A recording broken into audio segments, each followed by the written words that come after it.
gudoomiyaha golaha dhexe ee xisbiga mucaaradka ee UCID mudane maxamuud cali muuse jiir oo qayb ka mid ah warbaahinta maanta kula hadlaya xafiiska guud ee xisbiga UCID ee magaalada Hargeysa ayaa waxa uu si adag uga jawaabay eedeymo uu xisbiga mucaaradka ee wadani ay soo jeediyeen mas'uuliyiin ka tirsan xisbiga mucaaradka ee UCID maxamuud cali muuse jiir sidoo kalena waxa uu sheegay mowqifka ay xisbiga mucaaradka ee UCID ay ka taagan yihiin Cornel Caare oo ka tirsanaa ciidamada militariga ee Somaliland waqti xaadirkana saldhig militari ka samaystay deegaanka Qardho ee maamul goboleedka Puntland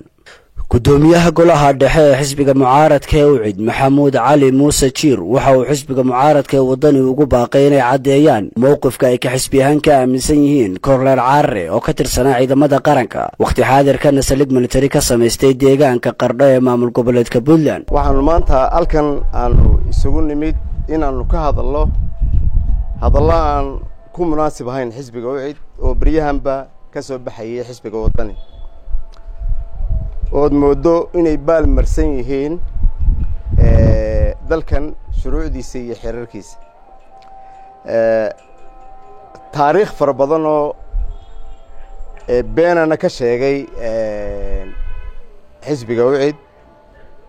aanay wanaagsanayn in magaranayay ay sameeyaan waxyaabaha been abuurka xisbiyahanna aanu wanaagsanayn xisbiga wadani wuxuu xamili laayahay miisaanka iyo hoggaan wanaagsanida xisbiga UCID oo u taagan had iyo habeenba jiritaanka iyo qarannimada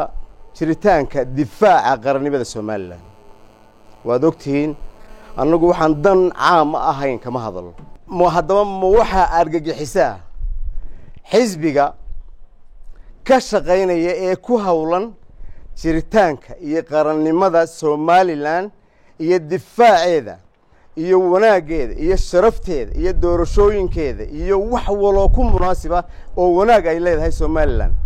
xisbiga dhaafiyay dantiisa inuu danta Somaliland ka shaqeeyo mise waxa argagixisa oo ku suntan argagixisnimo xisbiga ka shaqaynaya fadqalalo iyo qalaase dalkan ka dhaca waxaanu aaminsannahay xisbiyahaan waxaanu xisbiga wadani uga fadhinaa inay cadeeyaan mowqifkooda ku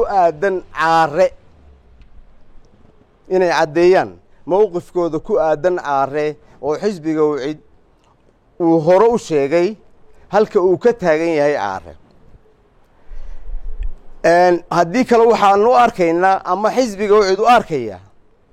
in xisbiga wadani diray Caare masaariiftana waliba isagu siiyo ayaanu arkaynaa haddii ay ka jawaabi waayaan ama ay cadeyn waayaan mowqifka Caare oo aan hore u arag 27 sanadood ee ay jiritaanka qarannimada Somaliland ay jirtay aan hore loo arag Cabdi Fataax Xasan Xuseen Xared Kelson TV Hargeysa.